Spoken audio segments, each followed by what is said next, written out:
ॐ शुक्लाम्बरधरं विष्णुं शशिवर्णं चतुर्भुजं प्रसन्नवदनं ध्याये सर्वविघ्नोपशान्तये। ओम श्रीकृष्ण परब्रह्मणे नमः। श्रीमद्भगवद्गीता अध पंचमोऽध्यायः। कर्मसन्न्यासयोगः। 16వ శ్లోకం। జ్ఞానేన తుదజ్ఞానం येषां नासितमात्मनः तेषामादित्यवज्ञानं ప్రకాశయతి తత్పరం।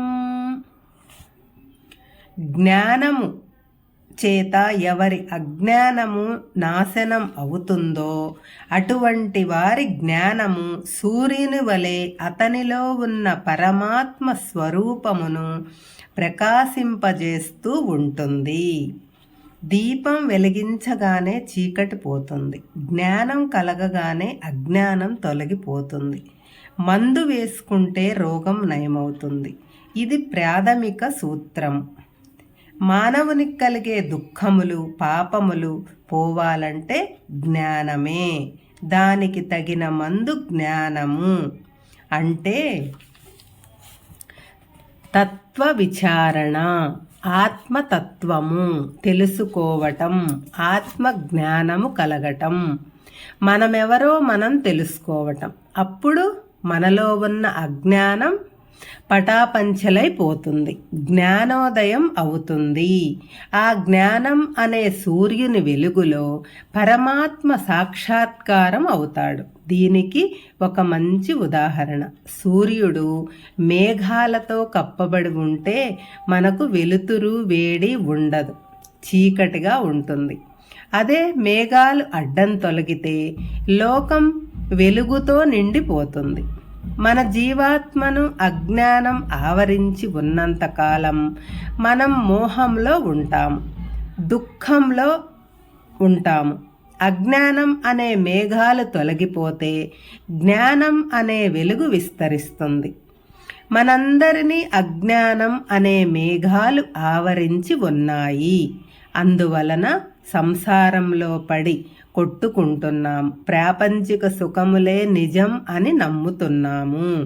అజ్ఞానం అనే చీకట్లో నడుస్తున్న మనకు ఏది ఎక్కడ ఉందో తెలియటం లేదు, చెట్టుకు స్తంభాలకు గుద్దుకుంటున్నాము, దెబ్బలు తగిలించుకుంటున్నాము।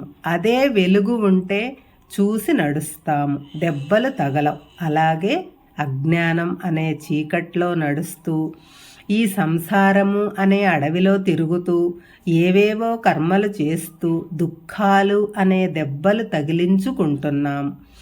ఈ అజ్ఞానము అనే చీకటిని జ్ఞానము అనే సూర్యుడి వెలుగులో నాశనం చేసి జ్ఞాన ప్రకాశంలో ప్రయాణం చేస్తే నిరంతరం సుఖం అనుభవించవచ్చు, పరమాత్మను చేరుకోవచ్చు। ఇక్కడ మీకు అనుమానం వస్తుంది, జ్ఞానమే ఆత్మను ప్రకాశింపజేస్తుందా అని సందేహం రావచ్చు। అది తప్పు। సూర్యుడు ఎలాగైతే స్వయం ప్రకాశకుడో అలాగే ఆత్మ కూడా స్వయంగా ప్రకాశిస్తుంది। సూర్యుని ప్రకాశంలో మనం ప్రపంచంలో ఉన్న సమస్త వస్తువులను ఎలా చూడగలమో అలాగే జ్ఞానంతో మనం స్వయం ప్రకాశకుడైన ఆత్మస్వరూపాన్ని దర్శించగలము। కానీ ఆ జ్ఞానము అనే సూర్యుడికి మేఘములు అనే అజ్ఞానం అడ్డుపడింది, అంతే। అజ్ఞానం అనే మేఘం తొలగితే స్వయం ప్రకాశమైన ఆత్మ ప్రకాశిస్తుంది, జ్ఞానం కలిగితే అజ్ఞానం అనే మేఘం తొలగిపోతుంది। అప్పుడు ఆత్మ తన స్వస్వరూపంలో ప్రకాశిస్తుంది। అంతేకాని జ్ఞానము ఆత్మను ప్రకాశింపజేస్తుంది అనటం నిజం కాదు। సూర్యుడి వెలుగులో మనం అన్ని వస్తువులను ఎలా చూడగలమో అలాగే జ్ఞానము అనే వెలుగులో మనం ఆత్మను దర్శించగలము। అప్పుడు మనకు ఈ ప్రాపంచిక విషయాలు అన్నీ తమ నిజస్వరూపాలతో కనిపిస్తాయి. మనలో ఉన్న మోహము అనే భ్రమ తొలగిపోతుంది. కాబట్టి జీవులు మోహము, అజ్ఞానము, ఆశ, కామము వీటి నుంచి బయటకు రావాలంటే జ్ఞానము అవసరము. జ్ఞానం వస్తే అజ్ఞానం దానంతట అదే తొలగిపోతుంది. అప్పుడు ఆత్మ తన స్వప్రకాశంలో ఉంటుంది. ఇది ఈ శ్లోకానికి అర్థం. బయట సూర్యుడు ఎలా వెలుగుతున్నాడో అలాగే మనలో కూడా ఆత్మ అనే సూర్యుడు ప్రకాశిస్తున్నాడు. ఆత్మ అనే సూర్యునికి ఈ ప్రాపంచిక సుఖములు అనే అజ్ఞానము అడ్డుతూ ఉంది. దానికి అడ్డు తొలగిస్తే ప్రతివాడి హృదయంలో ఆత్మ ప్రకాశిస్తుంది. జ్ఞానం ఎలా వస్తుంది అంటే నిష్కామ కర్మ, భక్తి, ధ్యానము, వైరాగ్యము మొదలగునవి సాధించాలి. కనీసం ప్రయత్నం చెయ్యాలి. ఈ శ్లోకంలో ఏషాం అని అన్నాడు అంటే ఎవరికైనా అని అర్థం. అంటే ఏ కులం, మతం, జాతి, ధనిక, పేదవాడు ఈ సూత్రం వర్తిస్తుంది. అంతేకాని కొంతమందికే కాదు. అంటే ప్రతి జీవిలో ఆత్మ ఉంటుంది. అది అజ్ఞానంతో కప్పబడి ఉంటుంది. ఆ కప్పు తీసేస్తే ఆత్మ వెలుగు కనపడుతుంది. 17వ శ్లోకం. తద్బుద్ధయస్తదాత్మానః తన్నిష్టాస్తర్పరాయణాః గచ్చంత్య పునరావృత్తిం జ్ఞాననిర్ధూతకల్మషాః. ఆ పరమాత్మయందే నిశ్చయాత్మక బుద్ధి కలవారు, పరమాత్మయందే మనసు నిలిపినవారు, పరమాత్మయందే నిష్ట కలవారు, పరమాత్మను శరణాగతి పొందినవారు తాము సంపాదించిన జ్ఞానముతో తమలోని కల్మషములను దూది పింజల మాదిరి ఎగురగొట్టి ఈ జనన మరణ చక్రము నుంచి విముక్తి పొందగలరు. ఈ శ్లోకంలో ఆత్మజ్ఞానం కలగటానికి మార్గం చెప్పారు. ఆత్మజ్ఞానము, మోక్షము అంటే మాటలు కాదు, తీవ్రమైన సాధన. అది చాలా అభ్యాసం చెయ్యాలి. దానికి మొదట సూత్రము మనం చేసి ఏ పని అయినా శ్రద్ధ, ఏకాగ్రత, తదేక చింతన, ధ్యాస పెట్టి చేయాలి. అలాగే ఆత్మజ్ఞానం కావాలంటే ఆత్మయందే బుద్ధి కలిగి ఉండాలి. ఆత్మయందు మనసును ఉంచాలి. అటూ ఇటూ పోనీయకూడదు. ఆత్మనిష్ట కలిగి ఉండాలి. ఇలా చేస్తే ఆత్మకు అనుసంధానం అవుతాము. ఇక్కడ భ్రమర కీటక న్యాయం వర్తిస్తుంది. అంటే భ్రమరం చుట్టూ తిరుగుతుంటే పురుగు కూడా భ్రమరం అయిపోతుంది. అలాగే ఎల్లప్పుడూ ఆత్మయందే ధ్యాస ఉంటే తానే ఆత్మస్వరూపుడు అయిపోయే అవకాశం ఉంది. ఎలాగంటే మనస్సు ఎల్లప్పుడూ దేని గురించి ధ్యానిస్తుంటుందో, దానిలో తన్మయత్వం అవుతుంటుందో అదే స్థితిని పొందుతుంది. అది భౌతిక సిద్ధాంతం. పూర్వకాలంలో ఋషులు ఇటువంటి తపస్సులు చేసి సిద్ధి పొందారు. కాబట్టి మనం కూడా కొంచెం కొంచెం ప్రయత్నం చేయాలి.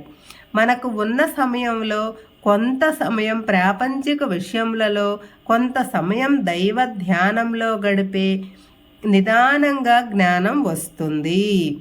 పూర్తిగా దైవ ధ్యానంలో గడిపితే తొందరగా జ్ఞానం సిద్ధిస్తుంది. కాబట్టి నిదానంగానైనా మనం ఆ స్థితికి చేరుకోవటానికి ప్రయత్నం చేయాలి.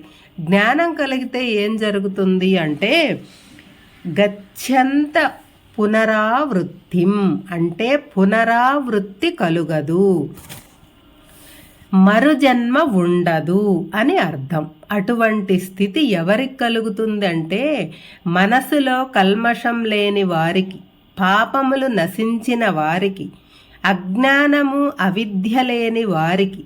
ఆ కల్మషం ఎలా పోతుంది అంటే జ్ఞానం కలిగితే నశిస్తుంది. జీవునిలో పాపం మాలిన్యము ఉన్నంత వరకు ఆత్మజ్ఞానము కలుగదు. దానికి కావలసింది నిరంతర భగవంతుని చింతన, ఆత్మనిష్ట, ఆత్మను నమ్ముకోవటం. ఇవన్నీ కావాలంటే సోమరితనం ఉండకూడదు. నిరంతర సాధన, దానికి ప్రయత్నం అవసరం.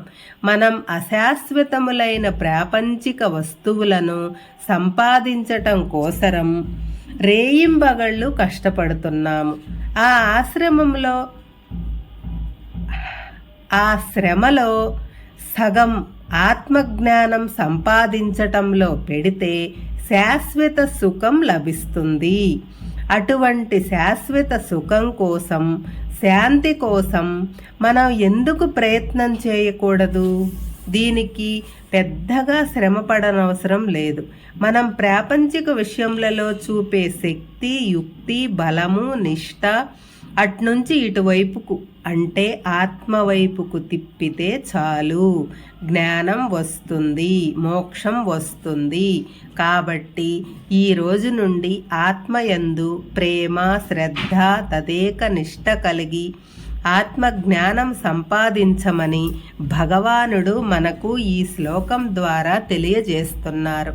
తత్పరాయణ, తత్పరత అంటే ఆత్మయందు కమిట్మెంటు. నేను ఈ శరీరం కాదు, నేను ఆత్మస్వరూపుడను అనే భావన కలిగి ఉండాలి.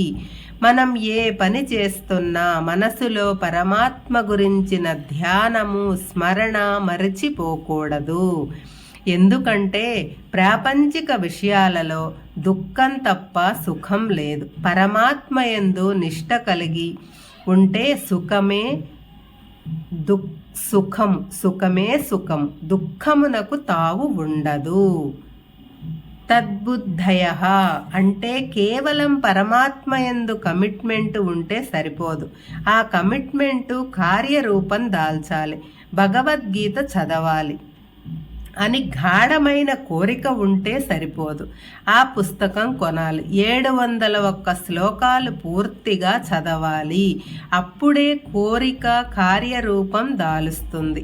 అంటే మన సంకల్పాన్ని కార్యరూపంలో పెట్టాలి అనే బుద్ధి కూడా ఉండాలి. తదాత్మానః, ఇక్కడ ఆత్మ అంటే మనసు. అంటే కేవలం చదివితే సరిపోదు, దాని మీద మనసు లగ్నం చేయాలి. చాలామంది పైపైన చదువుతారు, మనసు పెట్టి చదవరు. అందుకే అది అర్థం కాదు. శాస్త్రం అర్థం అయింది అంటే నేను వేరు, ఈ శరీరం వేరు అనే భావన కలగాలి. నేనే ఈ శరీరము అనే భావన మనకు పూర్వజన్మ వాసనల నుండి సంక్రమిస్తుంది. దానిని పోగొట్టుకోవాలంటే శాస్త్రమును మనసు పెట్టి శ్రద్ధతో అధ్యయనం చేయాలి. చదివిన దానిని మనసు పెట్టి ఆచరించాలి. తన్నిష్ఠాః అంటే కేవలం శాస్త్రజ్ఞానం ఉంటే సరిపోదు, దాని మీద నిష్ఠ కలిగి ఉండాలి. దానిని పరిపూర్ణంగా నమ్మాలి. దానిని సర్వకాల సర్వావస్థల యందు అనుసరించాలి, ఆచరించాలి. అందులో లీనం అవ్వాలి, తదాత్మ్యం చెందాలి. మనకు కష్టం వచ్చినా సుఖం వచ్చినా ఆ జ్ఞాన నిష్టలో ఉండాలి. సుఖ దుఃఖాలను సమంగా చూడగలగాలి. అటువంటి వారి జ్ఞానంతోనే అతనిలో ఉన్న రాగద్వేషములు అనే కల్మషాలన్నీ దూది పింజల్లాగా ఎగరగొట్టబడతాయి. అప్పుడే అతడు జీవన్ముక్తుడు అవుతాడు. జనన మరణ చక్రం నుంచి విడివడతాడు. హరే కృష్ణ.